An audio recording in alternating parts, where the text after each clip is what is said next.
जय हिंद साथियों, स्वागत है आप सभी का हमारे यूट्यूब चैनल अड्डा 730 स्टडी में। तो कैसे हैं आप सभी। आज शुरुआत करने वाले हैं हम लोग संविधान यानी कि टॉप 20 प्रश्न पॉलिटी के करने वाले हैं। ये प्रश्न आपके एग्जाम के लिए बहुत इंपॉर्टेंट है, सभी प्रश्न आपके लिए बहुत ही उपयोगी होने वाले हैं। तो चलिए दोस्तों, बिना देरी के शुरुआत करते हैं। आज का पहला प्रश्न आपकी स्क्रीन पर ये रहा। पहले प्रश्न का राइट आंसर क्या होगा कमेंट बॉक्स में आप हमें बताएंगे, ठीक है दोस्तों। बता देता हूँ, ये क्लास आपकी डेली शाम को 7 बजे होती है। कितने बजे सर? शाम को 7 बजे होती है। तो आप लोग इसमें डेली जुड़े। बेहतरीन टॉपिक के साथ हम लोग शुरुआत करते हैं। पहला प्रश्न कह रहा है, प्रथम केंद्रीय विधानसभा का गठन कब किया गया था? क्वेश्चन का राइट आंसर क्या होगा? कह रहा प्रथम केंद्रीय विधानसभा का गठन कब किया गया था बोलेंगे। तो इस क्वेश्चन का राइट आंसर क्या होगा बताइए कमेंट बॉक्स। क्वेश्चन का राइट आंसर विकल्प उत्तर सी होगा, यानी सी कि 1921 में 1921 में प्रथम केंद्रीय विधानसभा का गठन किया गया था। ये बात आपको याद रखनी है। ये प्रश्न कई बार आपके एग्जाम में देखने को मिला है। अगला प्रश्न आपकी स्क्रीन पर ये रहा। क्या होगा राइट आंसर?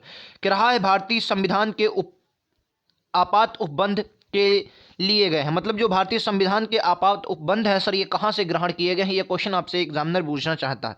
तो देखिए, आपको बहुत से लोगों ने जर्मनी पढ़ा होगा, ठीक है, जर्मनी आप लोगों ने पढ़ा होगा जर्मनी से, लेकिन आपको हमेशा याद रखना है जर्मनी से आपात उपबंध की प्रतिक्रिया ली गई है। कैसी सर? प्रतिक्रिया ली गई। जैसी प्रतिक्रिया से आप क्या समझते हैं अब बूझेंगे। तो देखिए, जर्मनी से देखिए कौन कौन से हमारे आर्टिकल स्थगित हो जाते हैं। कुछ इस प्रकार का हमारे यहाँ प्रावधान है कि 2 आर्टिकल हमारे स्थगित हो जाते हैं, मतलब राष्ट्रपति उन पर छीन सकता है आपात की स्थिति में। और किस प्रकार से कोई आपातकाल लगाया जाता तो उनका प्रावधान जो है वो जर्मनी से लिया गया। लेकिन हमको याद रखना है, भारत सरकार अधिनियम 1935 से यह ग्रहण किया गया है। कौन सर? आपात उपबंध। अच्छा, याद रखना है, आपात उपबंधों की बात करें तो भारत के संविधान में 3 प्रकार के आपात उपबंधों की चर्चा की गई है। यह भी बात बहुत आपको अच्छे से याद रखनी। 356, 352, 356 और 360, ठीक है, याद रखेंगे। अच्छा, 1835 के शासनकाल में जो सबसे ज्यादा प्रावधान, कहने का मतलब हमारे संविधान में अगर सबसे ज्यादा प्रावधान कहीं से लिए गए हैं तो भारत सरकार अधिनियम 1935 ही है, ठीक है। चलिए अगले प्रश्न पर चलते हैं दोस्तों। अगला प्रश्न आपकी स्क्रीन पर ही रहा। तृतीय भारतीय संविधान की प्रस्तावना में किस प्रकार के न्याय की बात नहीं की गई है? बताना है किस प्रकार के न्याय की बात नहीं की। बात करें प्रस्तावना की, तो प्रस्तावना को भारत की संविधान की आत्मा कहा जाता है। और ये पीटी नेहरू, इसको पंडित जवाहरलाल नेहरू इसको लाए थे। ये अमेरिका से ग्रहण की गई है, ठीक है। क्या सर कहाँ से ली गई? कहेंगे अमेरिका से इसको लिया गया है, याद रखेंगे ये भी बात। कहाँ से ली गई? अमेरिका से इसको ग्रहण किया गया। राइट आंसर क्या होगा? लोकतांत्रिक, आर्थिक, सामाजिक, राजनीतिक और आर्थिक न्याय की बात करते ही लोकतांत्रिक न्याय की चर्चा कहीं पर नहीं की गई है भारत में, याद रखेंगे। मतलब प्रस्तावना में लोकतांत्रिक न्याय की चर्चा नहीं की गई है, याद रखेंगे। इसलिए क्वेश्चन का राइट आंसर विकल्प उत्तर ए होगा। अच्छा प्रश्न है, आपको याद रखना है। अगले प्रश्न पर चलते हैं दोस्तों। अगला प्रश्न आपकी स्क्रीन पर यह रहा। राइट आंसर क्या होगा? संविधान के अंतर्गत भारतीय लोकतंत्र के आदर्शों को हम कहां देखते हैं? अच्छा प्रश्न है, जो भारतीय लोकतंत्र के आदर्श हैं हम कहां देखते हैं? बात करें भाग 3 की, ये तो मूल अधिकार से संबंधित है। किससे सर? मूल अधिकार से संबंधित थे। नागरिकता, भाग 1 जो है ये आपके संघ राज्य क्षेत्र से है। भाग 4 में आपको डीपीएसपी यानी कि राज्य के नीति निर्देशक तत्व देखने को मिलेंगे, डीपीएसपी। भाग 2 अगर पूछा जाए तो क्या बोलेंगे सर? नागरिकता देखने को मिलती है। आपको क्या मिलती है सर? नागरिकता देखने को मिलती है, याद रखेंगे। किसमें? नागरिकता देखने को आपको मिलती है। राइट आंसर क्वेश्चन क्या होगा सर? प्रस्तावना। प्रस्तावना में हम क्या करते हैं? प्रस्तावना में लोकतंत्र के आदर्शों को हम देख सकते हैं। क्वेश्चन का राइट आंसर विकल्प उत्तर ए होने वाला है, ठीक है, याद रखेंगे। तो दोस्तों, अगर आप हमारे चैनल पर नए हैं तो चैनल को सब्सक्राइब कर ले और ऐसे ही लगातार प्रश्नों के लिए आप हमारे साथ जरूर जुड़े डेली शाम को 7 बजे। क्वेश्चन का राइट आंसर बताना है। क्या निम्नलिखित में से कौन सा राजनीतिक अधिकार नहीं है? कौन सा राजनीतिक अधिकार नहीं है? मत देने का अधिकार, जीवन का अधिकार, चुनाव लड़ने का अधिकार, सरकार के संयुक्त निकायों के पास शिकायत करने का अधिकार। बताइए कौन सा हमारा राजनीतिक अधिकार नहीं है? तो क्वेश्चन का राइट आंसर सर विकल्प उत्तर बी होगा, यानी कि सर जीवन जीने का अधिकार। फिर ये है क्या? तो आपको याद रखना है, ये सर हमारा मूल अधिकार है। क्या सर है? ये हमारा मूल अधिकार है, याद रखें। क्या है सर? ये हमारा मूल अधिकार है। ये बात आपको याद रखनी है। क्या सर? जीवन जीने का अधिकार। अच्छा, ये भी बात याद रखनी है, मत देने का जो अधिकार है, कई बार आपके एग्जाम में आया है कि मताधिकार की जो आयु थी वो 21 से 18 कब की गई? ये बताना है आपको, 21 से 18 वर्ष कब की गई? तो क्या बोलेंगे सर? कौन सा? 61वां कॉन्स्टिट्यूशन अमेंडमेंट, 61वां संविधान संशोधन के द्वारा, याद रखेंगे, ठीक है। 61वें संविधान संशोधन के द्वारा मताधिकार की आयु 21 से 18 कर दी गई थी, याद रखेंगे। ये भी प्रश्न आपके एग्जाम में सर कई बार देखने को मिलता है। अगले प्रश्न पर चलते हैं दोस्तों। ये रहा आपकी स्क्रीन पर। क्या हमारे संविधान में न्यायिक समीक्षा की अवधारणा किस देश के संविधान से ली गई? England, USA, Canada, Australia. Australia से संवर्ती सूची हमने ली। क्या ली सर? संवर्ती सूची जो है वो कहाँ से ली गई? ऑस्ट्रेलिया से ली गई है, याद रखेंगे। अच्छा, तो भैया न्यायिक समीक्षा सर कहाँ से ली गई? बात करें न्यायिक समीक्षा की तो यूएसए से इसको ग्रहण किया गया, याद रखेंगे, यानी कि अमेरिका से ग्रहण किया गया है। अच्छा प्रश्न है, आपको याद रखना, ठीक है।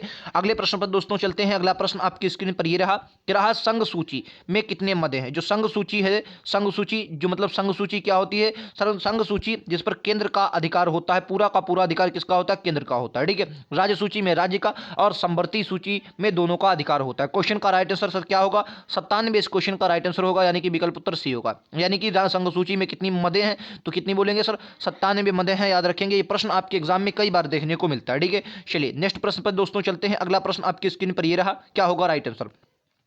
क्या निम्नलिखित में से कौन सा क्या है जो उच्च न्यायालय और उच्चतम न्यायालय दोनों अधिकारिता के अधीन आता है? अच्छा प्रश्न है, बताना है कौन सा ऐसा, मतलब निम्न में से कौन सा ऐसा है जो उच्च न्यायालय और उच्चतम न्यायालय दोनों की अधिकारिता के अंतर्गत आता है। क्वेश्चन का राइट आंसर क्या होगा? संविधान के उल्लंघन के विरुद्ध संरक्षण, केंद्र व राज्यों के बीच विवाद, राज्यों के बीच परस्पर विवाद और मूल अधिकारों का संरक्षण। देखिए, तो राज्यों के और केंद्र राज्यों के जो भी विवाद होते हैं तो कहाँ? सुप्रीम कोर्ट में सुलझते हैं सिर्फ और सिर्फ। और केंद्र उच्च न्यायालय और उच्चतम न्यायालय के बीच मूल अधिकारों का संरक्षण किया जाता है। आपने पढ़ा होगा कौन सा सर? 226 अनुच्छेद जिसमें करता है हाई कोर्ट। और भैया अनुच्छेद 32 के अनुसार 5 प्रकार की रिटें कौन जारी करता है? कहेंगे अनुच्छेद 32 के अनुसार 5 प्रकार की रिटें सुप्रीम कोर्ट जारी करता है। ये भी बात आपको याद रखनी है, ये प्रश्न आपके एग्जाम में आएगा, तो डी इस क्वेश्चन का राइट आंसर होगा, याद रखेंगे। अगला प्रश्न देखते हैं। अगला प्रश्न आपकी स्क्रीन पर ये रहा, क्या होगा राइट आंसर? क्या निम्नलिखित में से किस स्थिति में बंदी प्रत्यक्षीकरण रिट जारी की जाती है? बोलेंगे बंदी प्रत्यक्षीकरण जो होता है ये रिट किस जारी की जाती है? कब? संपत्ति की हानि के, अतिरिक्त कर की वापसी पर, दोषपूर्ण नजरबंदी पर, भाषण की स्वतंत्रता का उल्लंघन पर। देखिए 5 प्रकार की रिटें जारी की जाती हैं और कौन करता है सर? सुप्रीम कोर्ट जारी करता है। ठीक है, मतलब न्यायालय जारी करता है। ठीक है, न्यायालय चाहे हाई कोर्ट या सुप्रीम कोर्ट, कितनी? 5 प्रकार की रिटें। अच्छा, सुप्रीम कोर्ट जो जारी करता है किसने? आर्टिकल 32 के अनुसार, जिसे संवैधानिक उपचारों का अधिकार कहा जाता है, इसके अनुसार 5 प्रकार की रिटें जारी करता है। ठीक है, ये याद रखेंगे। क्वेश्चन का राइट आंसर विकल्प उत्तर सी होगा। दोषपूर्ण पुलिस नजरबंदी के द्वारा इस क्वेश्चन का राइट आंसर विकल्प उत्तर सी होगा, याद रखेंगे। अच्छा प्रश्न कई बार आपके एग्जाम में देखने को आपको मिलेगा। ठीक है, चलिए नेक्स्ट प्रश्न पर चलते हैं दोस्तों। पूरे के पूरे 20 प्रश्न हैं। 20 में से आपका क्या स्कोर रहता है कमेंट बॉक्स में हमें जरूर बताएं, और लगातार ऐसे ही प्रश्नों के लिए आप हमारे चैनल को सब्सक्राइब कर सकते हैं। फिर कौन सा अनुकूल नहीं है, मतलब कौन सा सुमेलित नहीं है, ये पूछा गया है। ठीक है, आर्टिकल 14 विधि के अनुसार समता, 16 में अवसर समानता है, अवसर की समान अवसर है, 17 में उपाधियों का अंत है, 18 में सैनिक उपाधियों का अनुमति है। कौन सा सही नहीं है? तो आपको याद रखना अनुच्छेद जो 17 है ये आपका सही नहीं है। फिर अनुच्छेद 17 में है का सर? उपाधियों का अंत ना होकर क्या है? फिर अनुच्छेद 17 में अस्पृश्यता का अंत है। किसका सर? अस्पृश्यता का अंत है, याद रखेंगे। किसका सर? अस्पृश्यता का अंत है, याद रखेंगे। अच्छा प्रश्न अनुच्छेद 17 में। बाकी 18 में उपाधियों, सैनिक उपाधियों की अनुमति जो है ये बिल्कुल 18 में है, याद रखेंगे। ठीक है, 14 में विधि के समझ अनुसार, 16 में समान अवसर है। ठीक है, अच्छा ये सभी के सभी आपके मूल अधिकार के अंतर्गत आते हैं। किसके सर? मूल अधिकार के। मूल अधिकारों की चर्चा हमारे संविधान में किसमें? भाग 3 में की गई है, याद रखेंगे। और 12 से आर्टिकल कितना? 12 से 35 तक इनकी चर्चा भी हमारे संविधान में की गई है। अगला प्रश्न ये रहा आपकी स्क्रीन पर, राइट आंसर क्या होगा? कह रहा है भारत के संविधान में निर्देश सिद्धांतों को शामिल किए जाने का मुख्य उद्देश्य क्या है? बोलेंगे निर्देशक संविधान, भारत के संविधान में निर्देशक सिद्धांतों मतलब डीपीएसपी, राज्य के नीति निर्देशक जो तत्व हैं, डीपीएसपी निर्देशक सिद्धांतों को शामिल किए जाने का मुख्य उद्देश्य क्या है? तो देखिए आपको हमेशा याद रखना, क्वेश्चन का राइट आंसर विकल्प उत्तर ए होगा, सामाजिक आर्थिक लोकतंत्र स्थापित करने के लिए। कैसा सर? सामाजिक आर्थिक और लोकतंत्र स्थापित करने के लिए ये हमें शामिल करना जरूरी था। ठीक है, चलिए नेक्स्ट प्रश्न पर चलते हैं। अगला प्रश्न आपकी स्क्रीन पर ये रहा, क्या भारतीय संविधान नागरिकों के लिए आर्थिक न्याय किसके माध्यम से सुनिश्चित करता है? बोलेंगे आर्थिक न्याय जो है ये किसके माध्यम से? मौलिक अधिकारों के, मौलिक कर्तव्यों के, प्रस्तावना के, राजनीति के, नीति निर्देशक तत्वों के। क्या होगा राइट आंसर? बोलेंगे सर। क्वेश्चन का राइट आंसर सर क्या होगा? डी होगा, यानी कि राज्य के नीति निर्देशक जो सिद्धांत होते हैं इनको माध्यम से सुनिश्चित किया जाता है क्या सर? आर्थिक न्याय, याद रखेंगे। अच्छा प्रश्न है। चलिए नेक्स्ट प्रश्न पर चलते हैं दोस्तों। ये रहा आपकी स्क्रीन पर, क्या भारतीय संविधान का कौन सा अनुच्छेद यह निर्धारित करता है कि राज्य की नीति निर्देशक सिद्धांत किसी भी न्यायालय में लागू नहीं किया जा सकते? क्वेश्चन का राइट आंसर क्या होगा? देखिए नीति निर्देशक जो सिद्धांत इनकी चर्चा करें तो भाग 4 में इनकी चर्चा की गई। किसमें सर? भाग 4 में इनकी चर्चा की जाती है, आपको यह बात पता होगा। और आर्टिकल की बात करें तो 36 से और 51 तक इनकी चर्चा है, यह भी बात आपको पता होगा। ठीक है, तो ये जो होते हैं ये न्यायालय में बाध्यकारी नहीं, जैसे मूल अधिकार आपके न्यायालय में बाध्यकारी होते हैं, लेकिन इनको आप लागू नहीं करवा सकते। ये राज्य पर है, वो लागू करना चाहे तो लागू कर सकता है। जैसे आर्टिकल 44 को, समान सिविल संहिता को गोवा ने लागू किया है, एकमात्र ऐसा राज्य जिसने गोवा है जिसने लागू किया है अनुच्छेद 44 को, समान सिविल संहिता। क्वेश्चन का राइट आंसर विकल्प उत्तर सी होगा। अनुच्छेद 37 के द्वारा आप नीति निर्देशक सिद्धांतों को किसी न्यायालय में लागू नहीं करवा सकते, याद रखेंगे। अच्छे प्रश्न है, आपके एग्जाम में आएगा। ठीक है, 31 ये तो हमारा मूल कर्तव्य था, अब ये हट गया है, याद रखेंगे। इसमें आपका पहले संपत्ति का अधिकार आता था, अब तो वो 300 के काम में डालकर कानूनी विधिक अधिकार बना दिया गया। क्वेश्चन का राइट आंसर क्या होगा? अगले प्रश्न का बताइए। कह रहा भारतीय संविधान के अनुसार कार्यपालिका का प्रमुख कौन होता है। अच्छा प्रश्न है। देखिए अनुच्छेद 52 में क्या किया गया है, 52 में राष्ट्रपति के पद की चर्चा की, किसके राष्ट्रपति के पद की चर्चा की गई। अनुच्छेद 53 में साफ साफ कहा गया है कि राष्ट्रपति कार्यपालिका का प्रमुख होगा, जिसका प्रधान प्रधानमंत्री होगा। ठीक है, तो आपको याद रखना राष्ट्रपति किसका होता है, कार्यपालिका का प्रमुख कौन होता है सर, राष्ट्रपति होता है। ये आर्टिकल 53 में कहा गया, किसमें, आर्टिकल 53 में कहा गया है, याद रखेंगे। ठीक है, अच्छा प्रश्न है, ये भी आपके एग्जाम में देखने को मिलेगा। नेक्स्ट प्रश्न पर दोस्तों चलते हैं। अगला प्रश्न आपकी स्क्रीन पर ये रहा, बताना है क्या होगा राइट आंसर। क्या सरकार की राष्ट्रपति प्रणाली की अधीन कार्यकारिणी के सदस्य हैं, मतलब सरकार की राष्ट्रपति जो प्रणाली होती है इसके अधीन कार्यकारिणी के सदस्य कौन कौन होते हैं, ये प्रश्न आपके एग्जाम में पूछा गया है।